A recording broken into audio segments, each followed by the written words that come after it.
وزارت تندرستی و حفظ اجتماعی جمهوری تاجیکستان، حکومت جمهوری تاجیکستان برای دسترس کردن داروهای ضروری که برای چنین بیماران استفاده برده می شوند تامین کرده شده است. با یگان طبیبای دیگر دولت نیاز نداریم.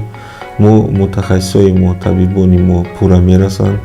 طبیبان ما دیدند و تبابت کردند، تشخیص کردند، اونجا تجربه بای گرفتند و من با باوری گفتم میتونم که از عهده چنین تبابت‌هایی که امروز در دیگر دولت‌ها کرده ایستادند ما از اون تبابت‌ها، از اون عهده اون تبابت‌ها میبریم.